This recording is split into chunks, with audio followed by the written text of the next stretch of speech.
धन्यवाद आठवण करू. चला सर्व गेलं बसलेले आहे. सर्वांच्या शिदोऱ्यामध्ये भगवंताने आपली शिदोरी काय केलेली आहे समर्पित केली आणि त्यातून काला हा प्रसंग महाराज तयार झालेला आहे. भगवंत गोलाकार गोपांमध्ये आता महाराज उभे झाले. सुंदर या प्रसंगाचं वर्णन शुकदेव भगवान करतात की भगवंताच्या पाचही बोटामध्ये संत्राच्या फोडी आहेत, कानामध्ये पिवळे कनेराचे फुलं फोडलेले आहेत, सुंदर बासरी जे आहे ते कमरेमध्ये फोडलेले आहे, गळ्यामध्ये वैजयंती माला आहे, मोर मुकुट धारण केलेले भगवान हातामध्ये प्रसाद घेऊन हसत सर्व गोपाळांना मात्र हा प्रसाद देत आहे. विभ्रत वेळ जठर पटयो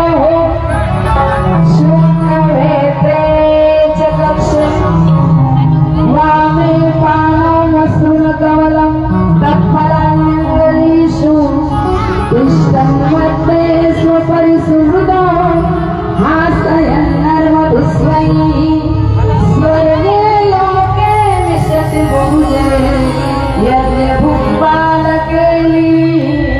गोपाल कृष्ण भगवान की जय. आणि अशा प्रकारे हा काला प्रसंग झाला. सर्व गोपाळ महाराज नंतर रात्री काम केला, संध्याकाळी 6 वाजता निघून गेलेले आहे. चला नंतर दीपवाली झाली आणि दीपवाली दुसऱ्या दिवशी महाराज अनेक पूजेचं साहित्य गोळा करण्यात येत होतं.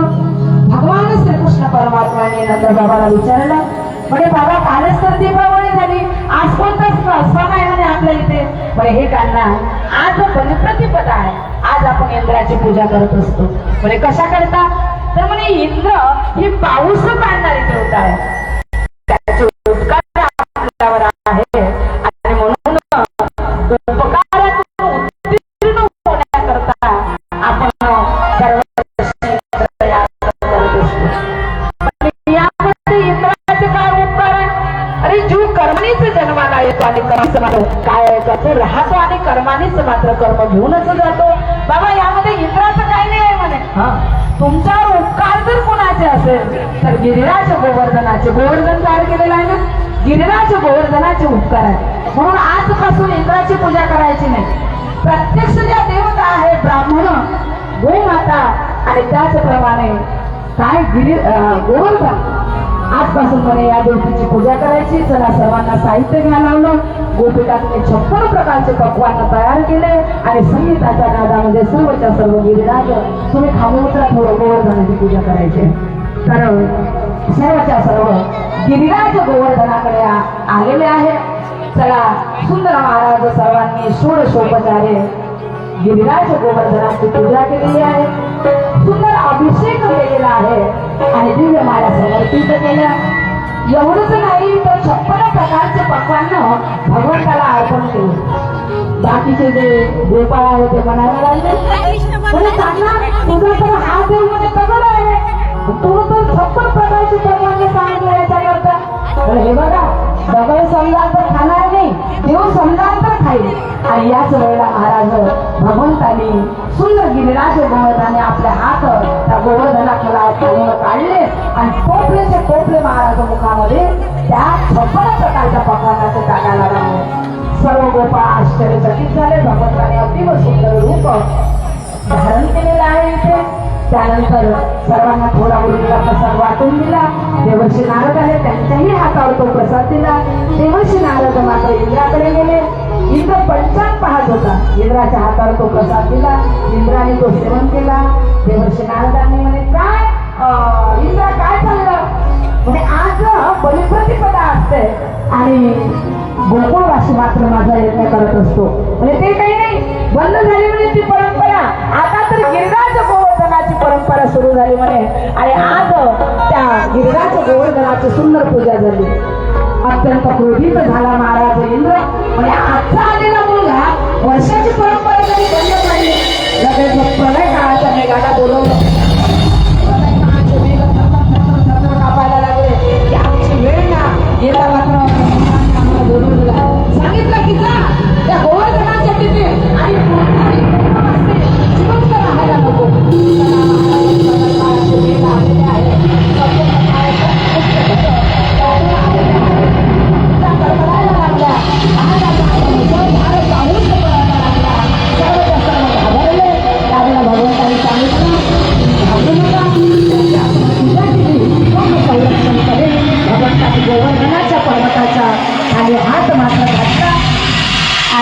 तो गोवर्धन पर्वत जो आहे तो मात्र उचललेला आपल्या परंपरेवर धारण केला.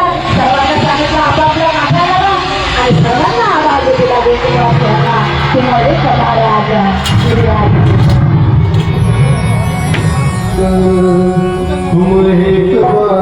सर्वांनी काय म्हणवायचं आता आणि म्हणायचं चला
या गोवर्धन पर्वताला धारण केलेलं आहे, संरक्षण केलं. सर्वांना नंतर पाऊस थांबला, सर्व आपापल्या घराला जायला निघाले. इंद्र आला त्यावेळेला आश्चर्यचकित झाला की जसं त्या तसं वातावरण दिसलं आणि आता समजलं की हा हे तर म्हणे आपले बाप आहे. इंद्राने कामधेनूला पाठविलं, भगवंत प्रसन्न झाले. नंतर शरण आला भगवंताला आणि गाईच्या खाली बसून भगवंताचा अभिषेक केला आणि गोविंद नाव प्रदान केलं. चला इथपर्यंतचा विषय झाला. नंतर महाराज जातीचं पूजन केलं ना, हो ठीक आहे. आता चला आपल्याला बाहेर जायचं आहे, कारण अगदी 20 मिनिटामध्ये लग्न करायचं आहे आपल्याला. ठीक आहे का? फिरायला गेले ना, टाइम आहे का? अर्धा तास ओके आहे का? ठीक आहे. सुट्टी पाहिजे का? 10 मिनिटाची फक्त मला थोडंसं 2 मिनिट विषय पूर्ण करून घेऊ द्या. नंतर गोवर्धन पर्वत भगवंतांनी खाली ठेवला. सुहानी वे का? गाईची पूजा करा. सुहानी वे नाव काय? खाली ठेवा आणि चला अशा प्रकारे महाराज स्माईल दे, स्माईल. संरक्षण भगवंतांनी केलं. त्याच्यानंतर महाराज कंस जो आहे याने धनुर्यागाचं आयोजन केलं. भगवान श्रीकृष्ण परमात्मा बलराम दादा समोर आलेले आहे. भगवंताला मारण्याचा हेतू होता या कंसाचा, परंतु भगवंतांनी कंस, चाणूर, मुष्टिक या सर्वांचा काय केलेला आहे, सर्वांना महाराज मारलं. नंतर एकच आनंदित वातावरण मथुरा नगरीमध्ये निर्माण झालं. गोकुळवासी महाराज अत्यंत उदास झाले, कारण भगवंत निघून गेले होते. नंतर काय म्हटलेलं आहे, 64 दिवसामध्ये 64 कलेचं ज्ञान सांदीपनी ऋषीच्या आश्रमामध्ये करून घेतलं. नंतर असते आणि प्राप्ती कंसाच्या ज्या पत्नी आहेत त्या जरासंधाकडे गेल्या. आमच्या पतीला त्या कृष्णाने मारलं म्हणून सांगितलं. जरासंधाने 17 वेळा स्वारी केली द्वारकेवर आणि 18व्या वेळेला 17ही वेळेला भगवंताने परास्त केलं. या जरासंधाला अनेक दुष्टांना भगवंताने मारलं मथुरामध्ये बसल्या बसल्या. आणि 18व्या वेळेला ज्या वेळेला जरासंध महाराज आलेला आहे, अनेक प्रबल असलेल्याचा वेद घेऊन त्यावेळेला महाराज भगवंत प्रमर्शन पर्वतावर पळत गेलेले आहे. आणि शेवटी जरासंधाने आग लावून दिली. आणि त्यावेळेला एकाच दिवसामध्ये एकाच रात्रीमध्ये विश्वकर्म्याला द्वारकानगरी स्थापित करायला लावली भगवंताने. आणि आता भगवंत मथुरा नगरीमधील सर्व प्रजांना घेऊन द्वारकानगरीमध्ये राहायला लागले. काल महाराज चाललेला आहे, चालता चालता चालता चालता आता भगवंत महाराज मोठे झाले, विवाह योग्य झाले आणि द्वारकाधीश बनलेले आहे. अशा वेळेला भगवंत द्वारकाधीश त्यावेळेला बनले. त्यांचा विवाह रुक्मिणी मातेशी झाला राक्षस विधीने, म्हणजे आपल्या पराक्रमाने. तर म्हणे त्या रुक्मिणी मातेचा जो विवाहाचा प्रसंग आहे तो मात्र मला कृपा करून निवेदन करून सांगा म्हणे. तर आता चला विवाह प्रसंग आपण सुरू करू. ठीक आहे, चला याचं उदाहरण एकदा प्रेमाने भजन करा सर्वांनी, लगेच विवाहाकडे वळूया आपण. मला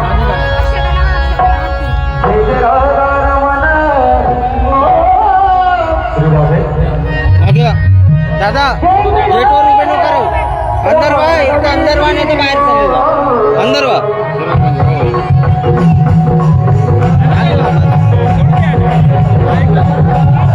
काका मागे वा.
काका उठा, तुम्ही मंडळाची गोष्ट ऐकत जा, मागे चालले जा, वा तिकडे बसा मागे, चला काका मागे बसा तुम्ही. बरात येणार आहे, इथं जागा पाहिजे.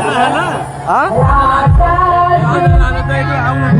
आजी तर मागे बसा ना आजी, मग इकडे बसा, इथं मधात लहानच्या पूर्ण तिकडे पाठवा. आता मग काय करणार आम्ही, आम्हाला पूर्ण कार्यक्रम नियोजन करावं लागतील. काका उठा इथून. हा हा काय करायचं करा. हा उठा काका, बसा इकडे.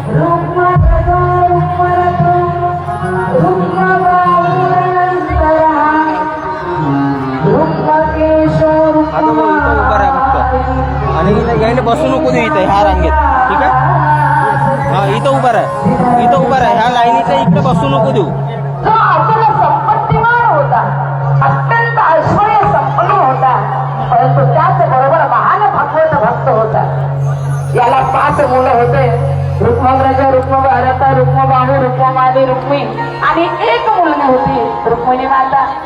हा राजा महाराज महान भगवत भक्त असल्यामुळे नेहमी आपल्या या राज दरबारामध्ये संतांचे कीर्तन ठेवायचा आणि